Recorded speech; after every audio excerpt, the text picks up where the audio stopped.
Right now, it's just impossible. I understand why he's calling me out or they are calling me out, but it's fine. And people, we've heard it over and over and over again, Benavidez calling out Canelo. Why didn't Canelo want to fight Benavidez? You have to ask that to Canelo. I have my answer. Well, what is it? You were trying to negotiate. You were trying to make that fight, right? We couldn't get him to the table at all. Excuse after excuse. I mean, come on. Benavidez was chasing you for so long. Zurdo was chasing you for so long. But at the same time, Benavidez and Zurdo were the top guys for Canelo to fight. He didn't want to. That's the bottom line. There's nothing else I can say about it. Saul, what did you make of David Benavidez's performance against Zurdo and him calling you out after that fight? I think every single boxer for any division, they calling me out. So it's something, it's nothing new for me that. But he did good in the fight. Canelo Alvarez officially rejects a fight with David Benavidez, calling it impossible now. He believes Benavidez should focus on heavyweight fights instead of continuing to call him out. Right now, it's just impossible. It's impossible. He can fight with the heavyweights. You know what I mean? You're talking about him fighting Usyk, right? Yeah. So when we are like both in 168, I fought every champion at the division. I say to myself, why he never fight those champions? And then if he was a champion at that point, I fight him because my goal was being undisputed. But you know, I understand why he's calling me out or they are calling me out, but it's fine.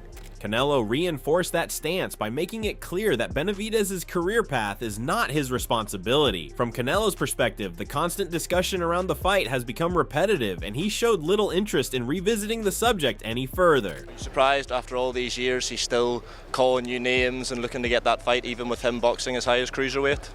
No, I'm not surprised. Is it realistic for 175? Huh? Is it realistic to fight him at light heavyweight? Who? Benavidez.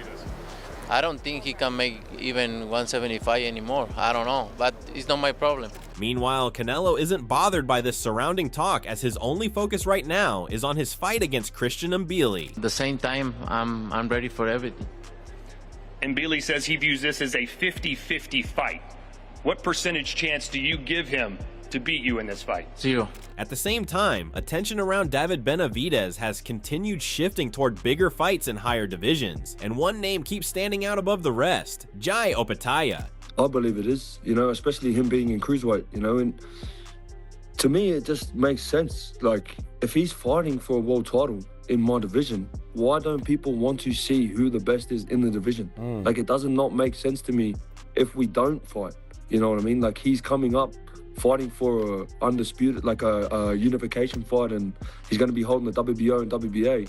It just doesn't make sense to me that we wouldn't fight. However, not everyone is fully convinced Benavidez is already proven at that level. From another perspective, Tapu Opetaia acknowledged Benavidez's talent, but questioned the overall level of opposition he has faced so far. He suggested that facing Jai Opetaia would represent a completely different challenge and a true elite level test. I think he boxes quite well, but you can't really sort of judge on who he's had in the past, and they haven't been too much.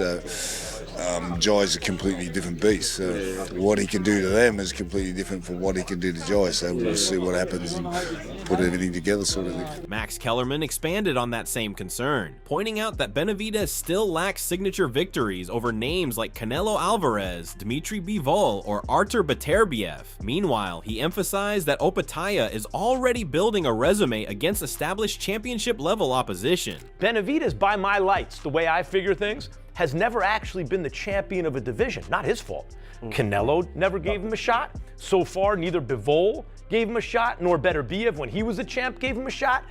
Opetaia is a champion who is sitting there going, I want to fight you, right? Look, The fact that no one's fought Benavidez, you understand. And I know he just beat Zurdo Ramirez and there were belts on the line. Right. The actual champion of the division is different. Robert Garcia also believes Benavidez still has key hurdles ahead before thinking about climbing even further in weight. According to Garcia, consistently defeating elite fighters is the final step required for Benavidez to fully cement himself among boxing's top names. I think he's got a couple fights that I would love for him to do, maybe at that same weight, or maybe go down to fight Bivol and Beterbiev, and the other one is what that other cruiserweight that signed with Sufan. Jai. Opetaia. Opetaia, yeah. I don't know if that fight could even be done now that he's with Sufan, what belts they're gonna fight for, whatever. I don't know. But those are 3 fights that I would like to see Benavidez take. But then after that, he's ready for the heavyweights, man. He's ready to fight Usyk. Meanwhile, Ade Oladipo described Jai Opetaia as one of the most dangerous stylistic threats available for Benavidez. He highlighted Opetaia's sharp movement, footwork, and southpaw angles, suggesting those qualities could neutralize some of Benavidez's usual pressure advantages and keep the matchup extremely competitive. Opetaia's a killer as well. He's a killer. And unlike Zurdo, Opetaia has fast hands and fast feet. Opetaia's hand speed, it's not as fast as Benavidez, but it's respectable. His feet are better than Benavidez's. He's a southpaw. So don't start to, Benavidez runs through Opetaia. No. I'm not doing that. Not doing that. Does not run through him at all. That's a fucking fight. Stephen Edwards took that breakdown even further by describing Opetaia as a physically strong, calm, and highly disciplined world-class fighter. In his view, Opetaia's composure under pressure and athletic ability make him a nightmare matchup for almost anyone at cruiserweight. He's twitchy, he's fast, and he's explosive. And David gonna have to be careful. That ball hit you with a left hand, he can knock you out. And he's a southpaw, so he'll have some built-in advantages. He's just it's not a skill thing. He's a different level athlete than what El Zurdo is. And he's young, and he's mean, and he's going to be fighting hard. I think David might know a little bit too much for him. I think he might be a little bit too skillful for him and be a little bit too slick. But his raw athleticism and punching power is something David gonna have to beat. Tim Bradley, however, sees the fight unfolding very differently. He believes Benavidez's relentless pressure and non-stop output could eventually wear Opetaia down over the course of a brutal, physically demanding contest. David Benavidez beat Jai Opetaia. Hell yeah, he beat Opetaia. I'ma double down. He gonna beat Opetaia. I double down on that one. He gonna beat Opetaia. See, Opetaia got good feet. Yeah, he can box, but he can be drugged into a fight. And if you know anything about David Benavidez, just like he did with Ramirez, he's the one of those guys that's gonna test your heart. He gonna test what you have in here. And once he go to Jai's ass and he tests what he has in here, Jai gonna lose his shit. Jai ain't gonna be boxing and moving around. Jai gonna be looking to fight. Jai gonna get tired too. Yeah, because Jai, if you look at the history of Jai Opetaia, he get tired. Yes, he gets tired. Sergio Mora offered a more balanced assessment, acknowledging Opetaia's movement, power, and southpaw stance, while also warning that Benavidez's aggression would likely force the fight into violent exchanges. According to Mora, the styles alone would almost guarantee a highly competitive battle. Same reason I made Benavidez a favorite against Zurdo, I made Benavidez a favorite against Canelo. I know what I'm watching. Opetaia is stronger. Pound for pound in punching, Opetaia punches a lot harder with one single shot than Benavidez. He's a harder, heavy-handed puncher. He's a southpaw. He has better feet than Benavidez. He's just as mean as Benavidez. That would be violent, man. That fight would be violent. Jose Benavidez Sr. also showed confidence in his son's chances, recognizing Opetaia's talent, but suggesting he is still growing into elite-level competition. Even with that respect, he made it clear that Benavidez would accept the challenge without hesitation. Opetaia, you know what? I think he's a great fighter. I met him at a fight. I want to give a big shout out to Opetaia. I think he's a great fighter. He's doing well, but I think he still needs the experience, you know? His last fight, I think he held back. He looked a little bit tired. He was struggling in there. He did win the fight to me. And, I mean, he did win pretty much all the rounds. But, you know, I just think that he needs a little bit more experience. You know, we'll fight him tomorrow. Not a problem. Like I said, we want to fight him. Analyzing the matchup, Teofimo Lopez described it as one of the biggest fights available at cruiserweight today. Still, he believes Benavidez should continue strengthening his position in the division before jumping directly into that level of danger. After the fight, cruiserweight kingpin Jai Opetaia tweeted, "Enjoy your victory, champ. See you soon." Ooh, okay. Now, there's been plenty of talk over the past year of Benavidez fighting Beterbiev or Bivol guys, right, at light heavy. But now that he's at cruiserweight, what does Benavidez and Opetaia look like? What does that look like, Teo? I see it as like an undisputed title, and if, with the whole conjunction of Zuffa belt and everything like that, why not? I mean, we had that kind of similarity when it came to Canelo and Crawford, right? And I felt like this is another great time. I think we should wait on this, let David Benavidez aim for Noel for the WBC, who just beat Badou Jack, and then, yeah, we go from there. Kid Austin shared a similar opinion, calling it a top-tier matchup that should happen before any potential move to heavyweight. In his view, the result would likely come down to which fighter performs better under the pressure of the moment. I think that would be a great fight. I think before he would go to heavyweight, I think that would be the fight that needs to be made. I think Jai has a good chance too of possibly winning. You know, like really? I said, yeah, I think it just comes down to who shows up that night, for real. Malik Scott adds that Benavidez's relentless pressure, fast combinations, and non-stop aggression make him one of the most difficult fighters to deal with in boxing, especially over a full fight. Meanwhile, Malik Scott intensified the discussion by praising Benavidez's relentless pace, fast combinations, and non-stop aggression, arguing those traits make him one of the most exhausting fighters in boxing to deal with over a full fight. That Benavidez have shown what he's shown on Saturday. Not only is he one of the best fighters in the world, to me, Benavidez is the most dangerous fighter in the world, and I'm including all divisions. We could talk about Shakurs, we could talk about Haney, we could talk about all these Usyks and guys that's better than him technically, but I'm talking about as far as danger zone. When you are in the fight of your life from round 1 through round 12, David Benavidez, I've never seen nothing like him before. I've never seen hand speed like that on a consistent basis. I've never seen extension with that hand speed like that. Sean Zittel backs the long-term potential of David Benavidez, viewing him as a fighter entering his prime with the ability to compete against elite opponents in multiple weight classes. He believes Benavidez could even become a serious threat to top cruiserweights such as Jai Opetaia. It's a special talent who's now really entering his prime now. And he is scary for any fighter to go up against. You know, he's got to prove it. He's got to prove it against the best fighters in the world now.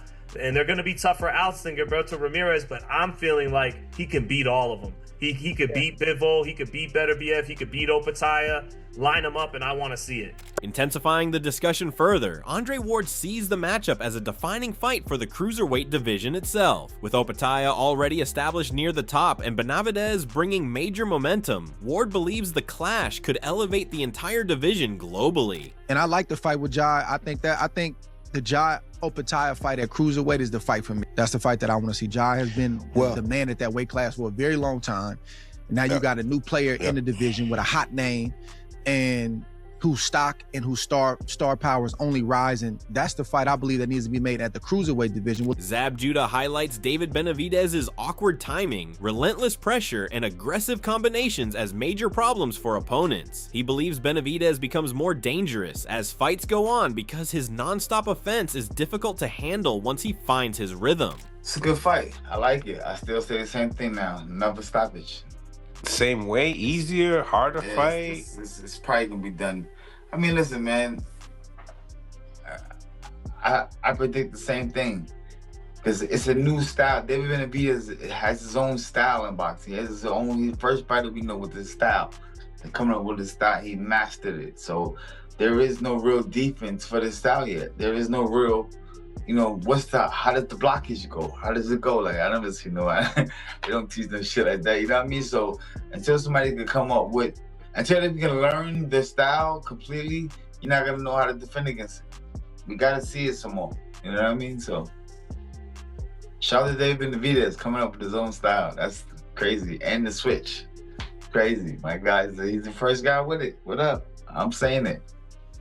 You know, when Don't you look make David cut that switch on. It's over.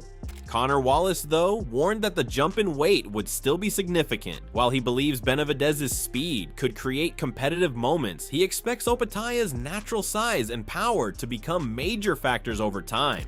It's a massive, massive step up for Benavidez to fight Jai, you know what I mean? Obviously, I feel like he would give Jai a harder fight than Ramirez would, but man, it's a huge jump. You know, he used to be a super middleweight, to light heavyweight, up to cruiserweight. It's not like you're jumping from like super welterweight to middleweight, you know what I mean? It's a huge 15 kilos, 16 kilos. Yeah. It's massive. You know, and he's not the leanest or strongest. Yes, he's very fast. Benavidez is very fast, but I feel like whenever Jai hits him, he'll know about it. At the same time, another massive option has continued gaining traction for Benavidez, a potential showdown with Dimitri Bivol. Benavidez himself has openly shown interest in testing himself against Bivol, viewing the matchup as one of the biggest possible challenges available. The fight is already being discussed as a high-level clash between pressure and technical precision. Bivol is really he's the only fight I really want, like that I truly want, because he has all the belts. You know what I mean? After I beat Bivol, I'm gonna have, right now I have 8 titles. You know, 3 of them are interim, 3 of them world championships at super middleweight, light heavyweight. Now I got 2 of them at cruiserweight. I really want those belts. You know, I want those accolades. So that's the only thing I want right now. Bivol responded respectfully, recognizing Benavidez's ambition and emphasizing that elite fighters are expected to pursue championships and stay active against top competition. According to Bivol, that type of ambition is exactly what creates meaningful fights at the highest level. He has a belt, and I want his belt, and I want to defend my belt, and I want to be active. Benavidez also praised Bivol's technical skill, speed, and punching ability, explaining that those strengths only motivate him more. He made it clear that he has wanted this type of challenge for a long time and believes he is fully prepared for it now. So with Dimitri Bivol, he's a great fighter. He's probably one of the best fighters out there today, just because he's so technical. He has good speed, he has good power. But at the end of the day, that's only going to turn emotional on. You know what I mean? So I'm ready for this fight. Like I said, I've been calling for all these fights because I've told you guys I've been 100% ready for this. Sergio Mora added another interesting layer by revealing that both fighters have sparred before, meaning there would be very few surprises stylistically if the fight happens. Mora even suggested that Benavidez's pressure, speed, and power could make him a slight favorite against Bivol's movement-heavy style. They sparred before, so they know what to expect. That's one. 2, imagine him fighting in September in the same venue in Las Vegas with all the Mexicans watching again and beating a guy that beat down your superstar, a guy that beat Bivol. I'm talking about Bivol beat Canelo and you beating Bivol on that special date. That's how you take over the crown at 29 years old and become the next star for the next couple of years. Bivol's the way, because he's not a big puncher. He's footwork, and you need to know how to close down that distance and footwork. Benavidez has that. Speed beats the timing of Bivol with that jab. Speed's going to intercept that. And then ultimately the power. The power's going to be on Benavidez's side. Bivol's never been a puncher. He's strong, but he's not a puncher.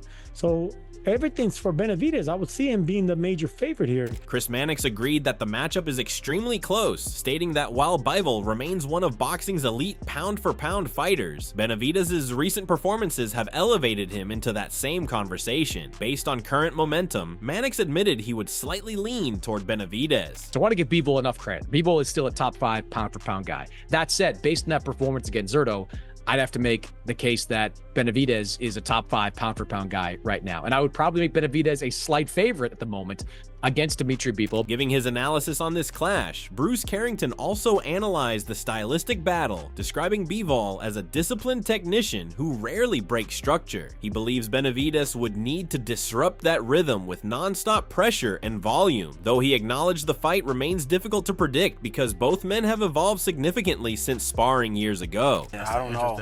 I genuinely don't know, because Bivol's so disciplined. From round 1 to 12, he's here back and forth with this.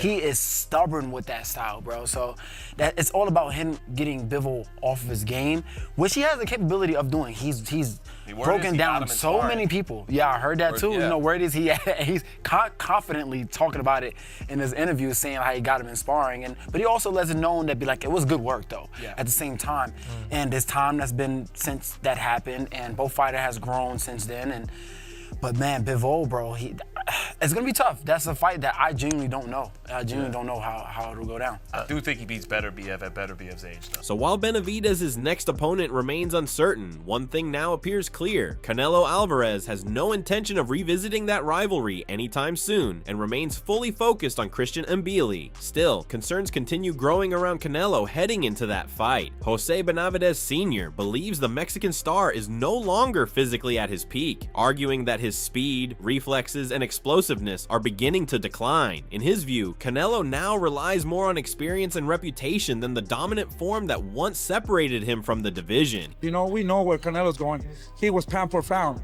He's not even ranking the rankings right now, so I think we're all going to go through that stage, you know, and I think his era is done, you know. Reflexes, speed, power, legs are not there. So we see a Canelo declining little by little, and now he's trying to get some clout to promote his fight. He even suggested that Christian Mbili could capitalize on that decline and potentially hand Canelo another defeat. According to him, Mbili's freshness, toughness, and hunger create a dangerous situation for a veteran champion who may no longer be operating at his highest level.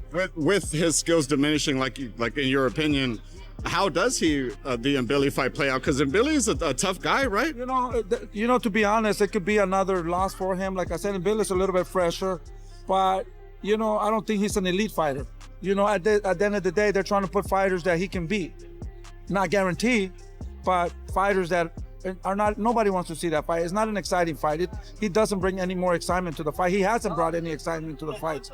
So, Cinco de Mayo's open for a great opportunity for the Mexican monster. We are gonna look spectacular. We can't just win a fight. We gotta look spectacular in order to show the people that we belong here. And we're taking over September also. Sergio Mora also expects Mbili to create real problems stylistically. While he acknowledged Canelo's ability to control fights through composure and ring presence, he warned that Mbili's aggression and physical pressure could force him into an exhausting and highly demanding battle. That's going to be a tougher fight for Canelo. And at this stage of Canelo's career, he doesn't like physical fights. He likes to impose his aura. He likes to impose his reputation. Guys to be intimidated. It ain't going to be Christian Mbili. Billy has power, aggression, and he's ready for this moment, ready for the payday. It's gonna be a tough fight for Canelo. Mark my words, man. Tough fight for Canelo. That leaves multiple major storylines developing at the same time. Canelo Alvarez is focused on defending his position against Mbili. David Benavidez is chasing defining fights at higher weights. And elite names like Jai Opetaia and Dimitri Bivol remain directly in the middle of the conversation. The next moves from all sides could completely reshape the future of multiple divisions, and every decision now carries major legacy implications. Subscribe for more updates, fight breakdowns, and the latest developments as these potential mega fights continue moving closer to reality.